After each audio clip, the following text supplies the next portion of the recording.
മോട്ടിവേഷൻ്റെ ഒരു കണിക പോലും കിട്ടാതിരുന്നപ്പോഴാണ് ലാസ്റ്റ് ആയിട്ട് ഞാൻ ഇൻസ്റ്റാഗ്രാം വഴി ഓർഡർ ചെയ്ത് കുറച്ച് ക്യാൻഡിൽസിന്റെ കാര്യം എനിക്ക് ഓർമ്മ വന്നത്. ഓർഡർ ചെയ്തത് ഇൻസ്റ്റാഗ്രാം വഴിയാണെങ്കിലും കക്ഷി ഇതൊക്കെ വീട്ടിൽ കൊണ്ട് തരുമായിരുന്നു. അന്ന് ഞാൻ പറഞ്ഞില്ലേ മരണത്തിന് ചെല്ലമ്മേന്റിനെ കാണാൻ വന്നു സെലീറ്റ, അത് തന്നെ ആള്. നമ്മുടെ വീഡിയോസൊക്കെ കാണുന്ന ആളായതുകൊണ്ടായിരിക്കണം എനിക്കിത് എക്സ്ട്രാ 2 ഗിഫ്റ്റ് ഒക്കെ ഉണ്ടായിരുന്നു. എനിക്ക് ഒരുപാട് ഇഷ്ടപ്പെട്ടു. ഇയറിങ്സും പിന്നെ ആ ഒരു സ്ക്രഞ്ചീസും ഒക്കെ. ആൻഡ് ഇതെല്ലാം തന്നെ ലാവൻഡർ സെന്റഡ് ആണ്. ഞാനത് പ്രത്യേകം പറഞ്ഞിരുന്നു. അപ്പോൾ ഇതാണ് ഓർഡർ ചെയ്യേണ്ട ഇൻസ്റ്റാഗ്രാം പേജ്. ഞാൻ ഇടയ്ക്കിടയ്ക്ക് ലയോണിനെ കുറിച്ച് പറയാറുണ്ട്, ഇടയ്ക്ക് തുമ്മാറുണ്ടോ എന്ന് ഇവിടെ വന്നപ്പോൾ ചോദിച്ചത് ഇപ്പോൾ തുമ്മിയപ്പോൾ എനിക്ക് ഓർമ്മ വന്നു. ഇതിന്റെ സെന്റ് ആണോ അതോ ഇതിന്റെ കാഴ്ചയിലെ ഭംഗിയാണോ എന്താണെന്ന് അറിയത്തില്ല, മൊത്തത്തിൽ വൈബ് ആകെ മാറിയതുപോലെ. പേജിൽ ഈ ക്യാൻഡിൽസിന്റെ ഒക്കെ മേക്കിംഗ് വീഡിയോ ഉണ്ട്, അത് വേണം കാണാനായിട്ട്. കിട്ടിയ മോട്ടിവേഷൻ കളയാണ്ട് പുതിയ കുറച്ച് കണ്ടെയ്നേഴ്സിൽ മാവാട്ടി വെക്കാനാണ് കേട്ടോ ഞാൻ ഇതൊക്കെ മേടിച്ചത്.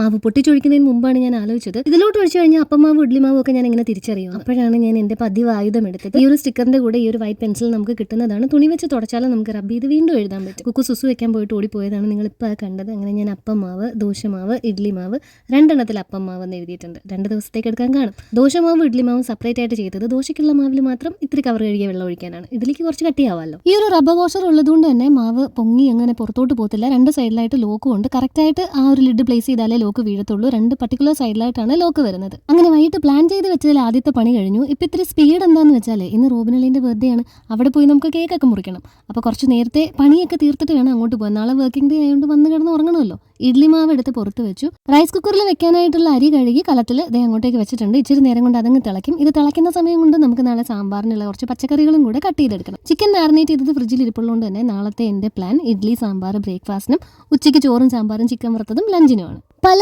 റീൽസിലും വീഡിയോസിലും കണ്ട് ഞാൻ ഈ ഒരു സ്റ്റീൽ ചോപ്പിംഗ് ബോർഡ് മേടിച്ചു ഒരു ആവേശത്തിന്. പക്ഷേ ഇത് എനിക്ക് ആകെ ഒരു നെഗറ്റീവായിട്ട് തോന്നിയത് ഇത് വെക്കുമ്പോഴുണ്ടല്ലോ ഒരു ചെറിയ കിരികിരിപ്പ് സൗണ്ട് കേൾക്കുമല്ലോ. എനിക്കാണെങ്കിൽ ഈ ടൈലിൻ്റെ പുറത്തും തറയുടെ പുറത്തും ഒക്കെ അങ്ങനെ എന്തെങ്കിലും സൗണ്ട് ഉണ്ടാവുന്നത് തീരെ ഇഷ്ടമല്ല. അതുകൊണ്ട് ഞാൻ കുറച്ച് ടിഷ്യൂ ഇങ്ങനെ കട്ട് ചെയ്ത് ഈ ഒരു ബോർഡിൻ്റെ സൈഡിൽ തന്നെ വെച്ചേക്കും. അതിങ്ങനെ വിരിച്ചിട്ടിട്ട് അതിന് മീതെ ഈ ബോർഡ് വെച്ച് കട്ട് ചെയ്തെടുക്കാം. കയ്യിൽ കിട്ടിയ വഴുതനയും ക്യാരറ്റും ഉരുളക്കിഴങ്ങും 2 വലിയ തക്കാളിയും ഒക്കെ കൂടെ അരിഞ്ഞ് കുറച്ച് പച്ചമുളകും ചെറിയുള്ളിയൊക്കെ ഉരിച്ചിട്ടതും മഞ്ഞപ്പൊടിയും ഉപ്പും ഒക്കെ നന്നായിട്ട് പുരട്ടി ഇത് ഈ ഒരു ബോക്സിലേക്ക് അടുക്കി നമുക്കങ്ങ് ഫ്രിഡ്ജിലേക്ക് വെക്കാം. നാളെ പരിപ്പ് വെന്ത് കഴിയുമ്പോൾ ഇതങ്ങ് തട്ടിയിട്ടാൽ മതി. നിലുവിന്റെ ബർത്ത്ഡേക്ക് കേക്ക് മേടിച്ചപ്പോൾ കിട്ടിയ ഒരു കാർഡ്ബോർഡ് റൗണ്ടാണത്. അതും ഈ പറഞ്ഞ പോലെ റൈസ് കുക്കറിന്റെ കിരികിരിപ്പ് ഒഴിവാക്കാൻ നല്ലതാണ്.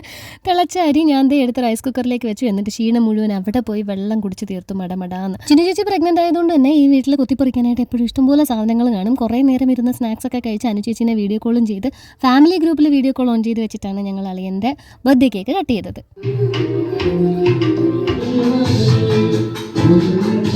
നമ്മളെല്ലാവരും ഒത്തുകൂടിയാൽ ആകെ പിന്നെ 2 ലക്ഷ്യങ്ങളേ ഉള്ളൂ. ട്രിപ്പ് പ്ലാൻ ചെയ്യുക, ഗാനമേള നടത്തുക. പിന്നെ ഞങ്ങളൊക്കെ പ്രൊഫഷണൽ സിംഗേഴ്സ് ആയതുകൊണ്ട് ഈ പാട്ടൊക്കെ കേൾപ്പിച്ച് കഴിഞ്ഞാൽ കോപ്പിറൈറ്റ് വീഴും ഒറിജിനലാണോ എന്ന് കരുതിയിട്ട് തള്ളു കേട്ട് മതിയായെങ്കിൽ നാളെ കാണാം.